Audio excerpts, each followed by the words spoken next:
ಓಂ ಸದ್ಗುರುನಾಥ ಶರಣಂ ಜಯ ಜಯ. ಓಂ ಸಚ್ಚಿದಾನಂದ ಶರಣಂ ಜಯ ಜಯ. ಎಲ್ಲರಿಗೂ ನನ್ನ ನಮಸ್ಕಾರಗಳು. ಯೋಗ ವಾಸಿಷ್ಠ ನಿರ್ವಾಣ ಪ್ರಕರಣ. ಇದರಲ್ಲಿ ವಸಿಷ್ಠರು ಶ್ರೀರಾಮಚಂದ್ರನಿಗೆ ದೇಹ ಸ್ಥಿರವಲ್ಲ, ಸಂಸಾರ ಸ್ಥಿರವಲ್ಲ, ಇವೆರಡು ಮನೋಕಲ್ಪಿತವಾದವು ಅಂತ ಬುದ್ಧಿಯನ್ನು ಹೇಳ್ತಾ ಇದ್ರು. ಸ್ವಪ್ನದಲ್ಲಿ ಕಾಣುವ ಜಗತ್ತಿನ ವ್ಯವಹಾರವೆಲ್ಲವೂ ಹೇಗೋ ಅಂದರೆ ಸ್ವಪ್ನದಲ್ಲಿ ಕಾಣುವ ಜಗತ್ತಿನ ವ್ಯವಹಾರಗಳು, ನಮಗೆ ಕನಸು ಕಾಣುವಾಗ ಕನಸಿನಲ್ಲಿ ಅನೇಕ ವ್ಯವಹಾರಗಳು, ಜಗತ್ತು ಜೀವಕೋಟಿಗಳು ಕಾಣಿಸ್ಕೊಳ್ತವೆ, ಅನೇಕ ವ್ಯವಹಾರಗಳು ಕೂಡ ಕಾಣಿಸ್ಕೊಳ್ತವೆ. ಇಲ್ಲಿ ಕಾಣುವ ಜಗತ್ತೆಲ್ಲವೂ ಹೇಗೋ ಹಾಗೆಯೇ ಈ ಜಗತ್ತಿನಲ್ಲಿ ವ್ಯವಹಾರವು ಕೂಡ ಕೇವಲ ಸಂಕಲ್ಪ ಸಿದ್ಧವಾದವೇ. ಅನಿರ್ವಚನೀಯವು ಮಿಥ್ಯೆಯೂ ಆದದ್ದು. ಅನಿರ್ವಚನೀಯ ಅಂದರೆ ಹೇಳ್ಕೊಳ್ಳಿಕ್ಕಾಗೋದಿಲ್ಲ, ವಚನವೇ ಇಲ್ಲ ಹೇಳೋದಕ್ಕೆ, ಅಷ್ಟು ಅಮೋಘವಾದದ್ದು. ಮತ್ತು ಮಿಥ್ಯೆ ದೀರ್ಘಕಾಲ ಸತ್ಯ, ಆಮೇಲೆ ಇಲ್ಲದಂಗಾಗುತ್ತೆ, ಅದಕ್ಕೆ ಮಿಥ್ಯೆ ಅಂತ ಕರೆಯೋದು. ಆದರೆ ಇವೆಲ್ಲವೂ ಸಂಕಲ್ಪದಿಂದ ಸಿದ್ಧವಾದವು. ನಾನು ನಿನಗೆ ಬ್ರಹ್ಮನ ಉತ್ಪತ್ತಿಯನ್ನು ಕುರಿತು ಹೇಳುವಾಗ ಮನಸ್ಸು ತನ್ನೊಳಗೆ ತಾನೇ ಮಾಡುವ ಸಂಕಲ್ಪಗಳಿಂದಲೇ ಈ ಸೃಷ್ಟಿಯೆಲ್ಲವೂ ಆಗುವುದೆಂದು ಹೇಳಿದ್ದನಲ್ಲವೇ. ಜಗದುತ್ಪತ್ತಿ ಪ್ರಕರಣವನ್ನು ಹೇಳಬೇಕಾದ್ರೆ ರಾಮನಿಗೆ ಅವ್ರು ಹೇಳಿರ್ತಾರೆ ಏನಂತ, ಬ್ರಹ್ಮನ ಉತ್ಪತ್ತಿಯನ್ನು ಕುರಿತು ಹೇಳಬೇಕಾದ್ರೆ ಮನಸ್ಸು ತನ್ನೊಳಗೆ ತಾನೇ ಮಾಡುವ ಸಂಕಲ್ಪಗಳಿಂದಲೇ ಈ ಸೃಷ್ಟಿ ಎಲ್ಲ ಆಗಿದೆ ಅಂತ ಮೊದಲೇ ಹೇಳಿರ್ತಾರೆ. ನಾನು ಹೇಳಿದ್ದೀನಿ ಅಲ್ವಾ ರಾಮ, ನಿನಗೆ ನೆನಪಿದೆ ಅಲ್ವಾ ಅಂತ ಕೇಳ್ತಾರೆ. ಚಿತ್ರ ವಿಚಿತ್ರವಾದ ಕಾರ್ಯಗಳಿಂದ ಕೂಡಿ ಮನಸ್ಸು ಹುಚ್ಚುಗೊಂಡಂತೆ ಮಾಡಿದ ಸಂಕಲ್ಪಗಳೇ ಹೀಗೆ ಜಗತ್ತಾಗಿ ದೇಹವಾಗಿ ತೋರುವುದು. ಏನು ಹೇಳ್ತಾ ಇದ್ದಾರೆ, ಚಿತ್ರ ವಿಚಿತ್ರವಾದ ಕಾರ್ಯಗಳಿಂದ ಕೂಡಿ ಈ ಮನಸ್ಸು ಹುಚ್ಚುಗೊಂಡಂತೆ ಮಾಡಿದ ಸಂಕಲ್ಪಗಳೇ ಹೀಗೆ ಜಗತ್ತಾಗಿ ದೇಹವಾಗಿ ತೋರುವುದು. ಮನಸ್ಸೇ ಜಗತ್ತಾಗಿ ಕಾಣೋದು, ಅದೇ ಸಂಕಲ್ಪಗಳೇ ಹೀಗೆ ಜಗತ್ತಾಗಿ ದೇಹ ಆಗಿ ಕಾಣಿಸ್ಕೊಳುತ್ತೆ. ಮನಸ್ಸಿನ ಕಲ್ಪನೆಯಿಂದಲೇ ಚತುರ್ಮುಖ ಬ್ರಹ್ಮನಾದದ್ದು ಅಲ್ಲದೆ ದೇಹವಿರುವಾಗ ಏನನ್ನು ಕುರಿತು ಚಿಂತನವು ನಡೆಯುವುದೋ ಅದೇ ಮುಂದೆ ಮತ್ತೊಂದು ದೇಹವಾಗುವುದು. ದೇಹ ಇರುವಾಗ ನಾವು ಯಾವುದೋ ಒಂದು ಚಿಂತನೆಯನ್ನು ಮಾಡ್ತೀವಿ, ಅದು ಸಂಕಲ್ಪ ಬೀಜ ಉತ್ಪತ್ತಿ ಆಯಿತು. ಆ ಬೀಜ ಈಗ ಎತ್ತು ಮಾಡೋದು. ನಾವು ಈಗ ಒಂದು ಬೆಳೆಯನ್ನು ಬೆಳಿತೀವಿ, ಬೆಳೆಯನ್ನು ಬೆಳೆದ ಮೇಲೆ ಮುಂದಿನ ವರ್ಷ ಬಿತ್ತನೆ ಬೀಜಕ್ಕೆ ಅಂತ ಕೆಲವೊಂದನ್ನು ಚೆನ್ನಾಗಿರೋ ಇದನ್ನು ಎತ್ತು ಮಾಡಕ್ತೀವಿ ನೋಡಿ. ಯಾಕೆ, ಮುಂದಿನ ಸುಗ್ಗಿ ಕಾಲಕ್ಕೆ ಬೇಕಲ್ಲ ಮುಂದಿನ ಬೆಳೆ ಬೆಳೆಯೋಕ್ಕೆ, ಅದನ್ನು ಎತ್ತಿ ಬಿತ್ತನೆ ಬೀಜ ಅಂತ ಎತ್ತು ಮಾಡಕ್ತೀವಿ. ಈಗ ಈ ದೇಹ ಇದೆ, ಈ ದೇಹ ಇರುವಾಗ ಮುಂದಿನ ದೇಹ ಸೃಷ್ಟಿಯಾಗೋದಕ್ಕೆ ಒಂದು ಸಂಕಲ್ಪ ಮಾಡಿರ್ತೀವಿ, ಒಂದು ಕಥೆ ಎಣೆದಿರ್ತೀವಿ ಮನಸ್ಸಿನಲ್ಲ.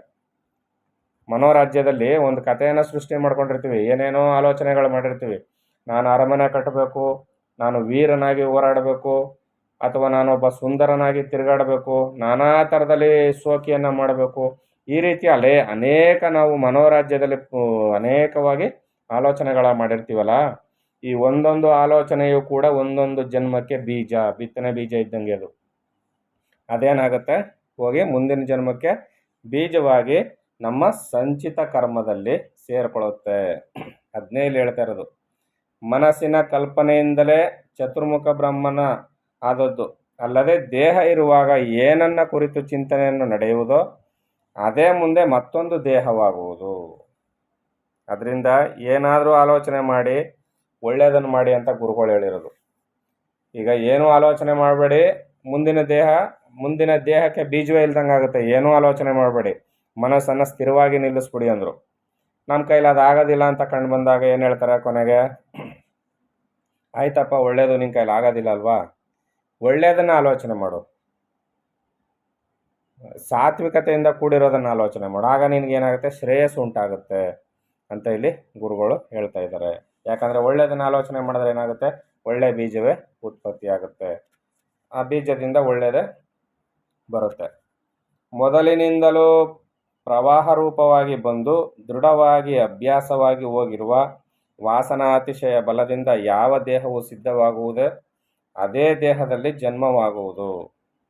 ಚೆನ್ನಾಗಿ ನೆನ್ಪಿಟ್ಕೋಬೇಕು. ಮೊದಲಿನಿಂದಲೂ ಪ್ರವಾಹ ರೂಪವಾಗಿ ಬಂದು ದೃಢವಾಗಿ ಅಭ್ಯಾಸವಾಗಿ ಹೋಗಿರುವ ಯಾವ ಚಿಂತನೆ ನಮಗೆ ಹೆಚ್ಚು ದೃಢವಾಗಿ ಹೆಚ್ಚು ಅಭ್ಯಾಸ ಆಗಿಬಿಟ್ಟಿರ್ತದೋ, ಒಬ್ಬನಿಗೆ ಯಾವುದೋ ಒಂದು ಕಾರ್ಯದಲ್ಲಿ ಯಾವುದೋ ಒಂದು ಕರ್ಮದಲ್ಲಿ ಅತಿ ಹೆಚ್ಚು ಪ್ರಿಯನಾಗಿರ್ತಾನೆ ಅಂತ ಇಟ್ಕೊಳ್ಳಿ. ಅವನು ಅದನ್ನೇ ಚಿಂತೆ ಮಾಡ್ತಾ ಇರ್ತಾನೆ. ಅದು ಬಲವಾಗಿಬಿಡ್ತದೆ, ದೃಢವಾಗಿ ಅಭ್ಯಾಸ ಆಗಿ ಅದು ವಾಸನಾತಿಶಯ ಬಲದಿಂದ ಅವನಿಗೆ ಮುಂದಕ್ಕೆ ಅದೇ ದೇಹ ಸಿದ್ಧವಾಗುತ್ತೆ. ಪೌರುಷದಿಂದಲೂ ಪ್ರಯತ್ನದಿಂದಲೂ ಸಂಕಲ್ಪ ರೂಪವಾದ ಈ ಚಿತ್ತು ಬೇರೊಂದು ರೂಪವನ್ನು ಹೊಂದಿದುದೇ ಆದರೆ, ಈಗ ಈ ರೂಪವಾಗಿರುವ ಚಿತ್ತನ್ನು ನಿನ್ನ ಪೌರುಷ ಪ್ರಯತ್ನಗಳ ಬಲದಿಂದ ಅನ್ಯತಾ ಭಾವಿಸಬಲ್ಲೆಯಾದರೆ ರಾಮ, ಆ ಚಿತ್ತು ನಿನ್ನ ಸಂಕಲ್ಪ ಬಲದಿಂದ ಅನ್ಯತಾಗಿಯೇ ಹೋಗುವುದು. ಅದರಿಂದಲೇ ಪುರುಷ ಪ್ರಯತ್ನವನ್ನು ಮಾಡು ನೀನು ಕಳ್ಕುವಂತ ಗುರುಗಳು ಹೇಳ್ತಾ ಇದ್ದಾರೆ. ಇವನು ಅವನು ನಾನು ಈ ಸಂಸಾರವು ನನ್ನದು ಎಂದು ಭಾವನೆ ಇಟ್ಟುಕೊಂಡಿರುವಾಗ ಆ ಭಾವನೆಯು ದೃಢವಾಗಿ ರಾಮ ಅದೇ ಸತ್ಯ ಎಂದು ಆಗುವುದು. ತೀವ್ರ ವೇಗದಿಂದ ಯಾವುದನ್ನು ನಾವು ಹೇಗೆಂದು ಭಾವನೆ ಮಾಡುತ್ತೇವೆಯೋ ಅದು ಹಾಗೆಯೇ ಆಗುವುದು ಎಂಬುದನ್ನು ಎಲ್ಲೆಲ್ಲಿಯೂ ಕಾಣಬಹುದು. ಕಾಂತೆಯೊಬ್ಬಳನ್ನು ಮೋಹಿಸಿ ಆ ಮೋಹಬಲದಿಂದ ಅವಳೇ ತನ್ನ ಮನೋವಲ್ಲಭೆ ಎಂದು ಧ್ಯಾನ ಮಾಡುತ್ತಾ ಬಂದರೆ ಚಿತ್ತವು ಅವಳಲ್ಲಿಯೇ ನಿಂತು ಅವಳೇ ಅತ್ಯಂತ ಪ್ರಿಯತಮಳಾಗುವಳಲ್ಲವೇ. ನಮ್ಮ ಮನೋಬಲದಿಂದ ನಾವೇನು ಮಾಡ್ತೀವಿ, ಮನಸ್ಸಿನಲ್ಲಿ ಕಾಂತೆಯೊಬ್ಬಳನ್ನು ಸೃಷ್ಟಿ ಮಾಡ್ಕೊಳ್ತೀವಿ. ಒಂದು ಸುಂದರವಾದ ಹೆಣ್ಣನ್ನು, ಕಾಂತೆಯೊಬ್ಬಳನ್ನು ಮೋಹಿಸ್ತೀವಿ, ಅವಳನ್ನು ಸೃಷ್ಟಿ ಮಾಡಿಕೊಂಡು ಅವಳನ್ನು ಮೋಹಿಸ್ತೀವಿ. ಆ ಮೋಹ ಬಲದಿಂದ ಅವಳೇ ತನ್ನ ಮನೋವಲ್ಲಭೆ ಎಂದು ನನ್ನ ಮನಸ್ಸಿನ ರಾಣಿ ಅಂತ ತಿಳಿದು ಧ್ಯಾನ ಮಾಡ್ತಾ ಬರ್ತೀವಿ. ಆಗೇನಾಗುತ್ತೆ, ಚಿತ್ತ ಮನಸ್ಸು ಅವಳಲ್ಲಿಯೇ ನಿಂತು ಅವಳೇ ಅತ್ಯಂತ ಪ್ರಿಯವಾಗಿಬಿಡ್ತಾಳೆ. ಅವಳಿಗಿಂತ ಪ್ರಿಯವಾದ ವಸ್ತು ಇನ್ನೊಂದು ಇರೋದೇ ಇಲ್ಲ. ಈ ರೀತಿಯಲ್ಲಿ ಯಾರು ಯಾವುದನ್ನೇ ಹೆಚ್ಚು ದೃಢ ಸಂಕಲ್ಪದಿಂದ ಯಾವುದನ್ನೇ ಚಿಂತನೆ ಮಾಡ್ತಾ ಇರ್ತಾರೋ ಅದೇ ವಾಸನಾ ರೂಪವಾಗಿ ತಳೆದು ಮುಂದೆ ಬೀಜವಾಗಿ ನಮಗೆ ಪರಿಣಮಿಸ್ತದೆ. ಹಗಲಿನಲ್ಲಿ ಮಾಡಿದ ವ್ಯಾಪಾರವೇ ರಾತ್ರಿಯ ಹೊತ್ತಿಯ ಕನಸಿನಲ್ಲಿ ಕಾಣುವಂತೆ ಭಾವನೆಯು ಬಲವಾದರೆ ಆ ಭಾವನಾ ದಾಢ್ಯದಿಂದ ಪದೇ ತೀವ್ರವಾಗಿ ಚಿಂತಿಸುತ್ತಿರುವುದರಿಂದ ಈ ಸಂಸಾರವು ಸತ್ಯವಾಗಿರುವಂತೆಯೇ ನಂಬಿಕೆಯಾಗಿ ತೋರುವುದು. ಚೆನ್ನಾಗಿ ಅರ್ಥ ಮಾಡ್ಕೋಬೇಕು. ಏನು ಹೇಳ್ತಾ ಇದ್ದಾರೆ, ಹಗಲಿನಲ್ಲಿ ಮಾಡಿದ ವ್ಯಾಪಾರವೇ ರಾತ್ರಿಯ ಹೊತ್ತು ಕನಸಿನಲ್ಲಿ ಕಾಣುವಂತೆ. ನಾವು ಬೆಳಗ್ಗೆಲ್ಲ ಏನೇನು ಕೆಲಸ ಮಾಡಿರ್ತೀವಿ, ಯಾವುದೋ ಒಂದು ವಿಚಾರ, ಯಾವುದೋ ಒಂದು ಸನ್ನಿವೇಶ, ಯಾವುದೋ ಒಂದು ಘಟನೆ, ಅದಕ್ಕೆ ಬೇರೆ ನಿನ್ನೆದು ಮೊನ್ನೆದು ಈ ಹಿಂದಿನ ವರ್ಷದ್ದು ಇದರಲ್ಲೆಲ್ಲ ಯಾವುದ್ಯಾವುದೋ ಘಟನೆಗಳು ಒಂದಕ್ಕೊಂದು ತಳುಕು ಹಾಕಿಕೊಂಡು ಜೊತೆಯಲ್ಲಿ ಬರ್ತವೆ. ಬಂದು ರಾತ್ರಿ ಹೊತ್ತು ಕನಸಿನಲ್ಲಿ ಕಾಣುವಂತೆ ನಮ್ಮ ಭಾವನೆಯು ಬಲವಾದರೆ ಆ ಭಾವನಾ ದಾಢ್ಯದಿಂದ ಪದೇ ತೀವ್ರವಾಗಿ ಚಿಂತಿಸುತ್ತಿರುವುದರಿಂದ ಈ ಸಂಸಾರವು ಸತ್ಯವಾಗಿರುವಂತೆ ನಂಬಿಕೆಯಾಗಿ ತೋರುವುದು. ಜಾಗೃತ್ ಪ್ರಪಂಚದ ಕ್ಷಣಾದಿ ಕಾಲಗಳೇ ಕನಸಿನಲ್ಲಿ ಒಂದು ಹಗಲಿನಷ್ಟು ಕಾಲವಾಗಿ,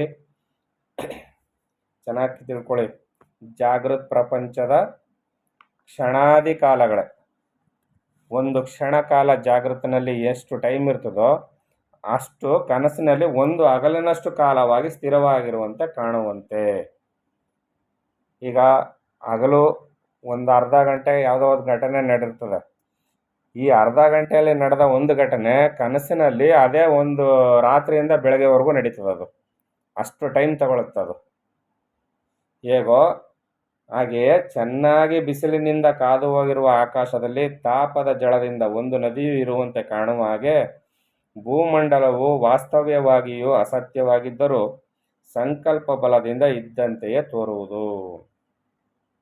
ಏನು ಹೇಳ್ತಾ ಇದ್ದಾರೆ ಇಲ್ಲಿ, ನಮ್ಮ ಜಾಗೃತಾವಸ್ಥೆಯಲ್ಲಿ ನಡೆದ ಅರ್ಧ ಗಂಟೆ ಒಂದು ವಿಚಾರ, ಅರ್ಧ ಗಂಟೆಯಲ್ಲಿ ನಡೆದ ಒಂದು ಘಟನೆ ಸ್ವಪ್ನಾವಸ್ಥೆಯಲ್ಲಿ ಇಡೀ ರಾತ್ರಿ ನಡೀತದೆ. ಅದು ಅಲ್ಲಿ 8 ಗಂಟೆ ಟೈಮ್ ನಡೀತದೆ. ಜಾಗೃತಾವಸ್ಥೆಯಲ್ಲಿ ಎಷ್ಟೊತ್ತು ನಡೀತು, ಕೇವಲ ಅರ್ಧ ಗಂಟೆ ನಡೆದಂಥ ಒಂದು ಘಟನೆ ಸ್ವಪ್ನಾವಸ್ಥೆಯಲ್ಲಿ ಇಡೀ ರಾತ್ರಿ ಆ ಘಟನೆ ನಡೀತದೆ. ಅಷ್ಟು ಟೈಮ್ ತಗೊಳುತ್ತೆ. ಹಾಗೆಯೇ ನಮ್ಮ ಈ ಆಕಾಶದಲ್ಲಿ ತಾಪದ ಜಳದಿಂದ, ಸೂರ್ಯನ ಬಿಸಿಲಿಗೆ ತಾಪದ ಜಳದಿಂದ ದೂರದಲ್ಲೆಲ್ಲೋ ನದಿ ಇರುವಂತೆ ಕಾಣುವಂತೆ ಭೂಮಂಡಲವು ವಾಸ್ತವವಾಗಿಯೂ ಅಸತ್ಯವಾಗಿದ್ದರು. ಇದನ್ನು ಅರಗಿಸ್ಕೊಳ್ಳೋದು ಕಷ್ಟ. ಭೂಮಂಡಲವೇ ವಾಸ್ತವವಾಗಿ ಅಸತ್ಯವಂತೆ. ಇದೆಯಲ್ಲಪ್ಪ, ಇಷ್ಟೊಂದು ತೂಕವಾಗಿದೆ, ಇಷ್ಟೊಂದು ಮನೆಗಳಿದ್ದಾವೆ, ಇಷ್ಟೆಲ್ಲ ವ್ಯವಹಾರ ನಡೀತಾ ಇದೆ, ಭೂಮಿನೇ ಸುಳ್ಳು ಅಂದ್ಬಿಟ್ರಲ್ಲ ಅಂದರೆ, ಈ ಅವಸ್ಥೆನ ನಾವು ಭೂಮಿನೇ ಸುಳ್ಳು ಅಂತ ಅನ್ಬೇಕಾದ್ರೆ ನಮ್ಮ ಅವಸ್ಥೆ ಬೇರೆ ದಾರಿನೇ ಕಾಣಬೇಕು. ನಾವೆಲ್ಲ ಈಗ ಮನೋರಾಜ್ಯದಲ್ಲಿ ಅಚ್ಚುಕಟ್ಟಾಗಿ ಸ್ಥೂಲ ಶರೀರಕ್ಕೆ ಅಂಟ್ಕೊಂಡಿರೋದ್ರಿಂದ ನಮಗೆ ಇವು ಕಾಣಬರೋದಿಲ್ಲ. ಭೂಮಿಯೇ ಅಸ್ಥಿರ ಅಂತ ನಮಗೆ ಗೊತ್ತಾಗಬೇಕಾದ್ರೆ ನಾವು ಸಂಪೂರ್ಣ ಅಂತಃಕರಣ ಶುದ್ಧರಾಗಿ ನಾವು ಜ್ಞಾನವಂತರಾಗಬೇಕು, ಪ್ರಜ್ಞಾವಂತರಾಗಬೇಕು. ಅಲ್ಲಿ ಗಂಟ ಇದು ಗೊತ್ತಾಗೋದಿಲ್ಲ. ಭೂಮಿ ಅಸತ್ಯವಾಗಿದ್ದರೂ ಸಂಕಲ್ಪ ಬಲದಿಂದ ಇದ್ದಂತೆ ತೋರುವುದು. ಅಂದರೆ ಎಂದಾದರೂ ಒಂದು ದಿನ ನಾಶವಾಗಿಯೇ ತೀರುವುದು ಎಂಬುದನ್ನು ಗಣಿಸಿದರೆ ಆ ಕಾಲವು ನಮ್ಮ ದೃಷ್ಟಿಯಿಂದ ಎಷ್ಟೇ ದೀರ್ಘವಾದರೂ ಶಾಂತವೆಂಬ ಕಾರಣದಿಂದಲಾದರೂ ಈ ಜಗತ್ತು ಅಸತ್ಯವೆಂದು ಒಪ್ಪಬಹುದು. ದೃಷ್ಟಿ ದೋಷದಿಂದ ಆಕಾಶದಲ್ಲಿ ನವಿಲುಗರಿಯ ಬಣ್ಣಗಳು ಕಾಣಿಸುವಂತೆ ಜ್ಞಾನವು ಕೆಟ್ಟು ಹೋಗಿರುವಾಗ, ಅಂದರೆ ಸಮ್ಯಕ್ ಜ್ಞಾನವಿಲ್ಲದಾಗ ಈ ಜಗತ್ತೆಂಬ ದೃಶ್ಯವು ಕಾಣಿಸುವುದು. ನಮಗೆ ಕಣ್ಣಿನ ದೃಷ್ಟಿ ಕೆಟ್ಟೋದಾಗ ಏನಾಗುತ್ತೆ, ಆಕಾಶದಲ್ಲಿ ನವಿಲುಗರಿಗಳ ಬಣ್ಣ ಕಾಣಿಸ್ಕೊಳ್ಳುತ್ತೆ. ಯಾಕೆ? ನಮ್ಮ ಕಣ್ಣಿನ ದೃಷ್ಟಿ ಸರಿ ಇಲ್ವಲ್ಲ, ಏನೇನೋ ಕಾಣಿಸ್ತದೆ. ಈ ರೀತಿಯಲ್ಲಿ ಸಮ್ಯಕ್ ಜ್ಞಾನ, ಆತ್ಮಜ್ಞಾನವಿಲ್ಲದಿದ್ದಾಗ ಈ ಜಗತ್ತೆಂಬ ದೃಶ್ಯ ನಮ್ಮ ಕಣ್ಣಿಗೆ ಕಾಣಿಸ್ಕೊಳ್ಳುತ್ತೆ. ಹಂಗಾರೆ ಆತ್ಮಜ್ಞಾನಿಗಳಿಗೆಲ್ಲ ಭೂಮಿ ಜಗತ್ತು ಕಾಣಿಸೋದಿಲ್ವ ಅಂದರೆ, ಆ ಅವಸ್ಥೆಗೆ ನಾವು ಹೋಗಿ ನೋಡಿದಾಗ ನಮಗೆ ಗೊತ್ತಾಗುತ್ತೆ. ಯಾಕಂದರೆ ಜ್ಞಾನ ಅಂತಕ್ಕಂಥದ್ದೇನು, ಅನುಭವಕ್ಕೆ ಮಾತ್ರ ನಿಲ್ಕುವಂಥದ್ದು. ಅನುಭವಕ್ಕೆ ನಿಲ್ಕದೇ ಇರೋದೆಲ್ಲ ನಾವು ಎಲ್ಲದರ ಪಟ್ಟಿ ಮಾಡ್ಬೋದು, ಎಲ್ಲದರ ವಿಚಾರ ಮಾಡ್ಬೋದು. ಆದರೆ ಶುದ್ಧವಾದ ಬ್ರಹ್ಮಜ್ಞಾನವನ್ನು ಅನುಭವಿಸಿಯೇ ತಿರ್ಬೇಕಾದ್ರಿಂದ ನಾವು ಅನುಭವಿಸಿದಾಗ ಮಾತ್ರ ಈ ಮಾತು ನಿಜವೋ ಸುಳ್ಳು ಅಂತ ಗೊತ್ತಾಗೋದು. ಅದರಿಂದ ನಾವು ಸಾಧನೆಯನ್ನು ಮಾಡಿ ಅದರ ನಿಜ ಸ್ಥಿತಿಯನ್ನು ಅರ್ಥಕೋಬೇಕು. ಇನ್ನು ಮುಂದಿನ ಆಡಿಯೋದಲ್ಲಿ ಗುರುಗಳು ಯಾವ ವಿಚಾರವನ್ನು ಹೇಳ್ತಾರೆ ಅಂತ ನೋಡೋಣ. ಎಲ್ಲರಿಗೂ ಒಳ್ಳೆಯದಾಗಲಿ. ಓಂ ಸದ್ಗುರುನಾಥ ಶರಣಂ ಜಯ ಜಯ. ಓಂ ಸಚ್ಚಿದಾನಂದ ಶರಣಂ ಜಯ ಜಯ. ಹರಿ ಓಂ ತತ್ಸತ್. ಹರಿ ಓಂ ತತ್ಸತ್. ಹರಿ ಓಂ ತತ್ಸತ್.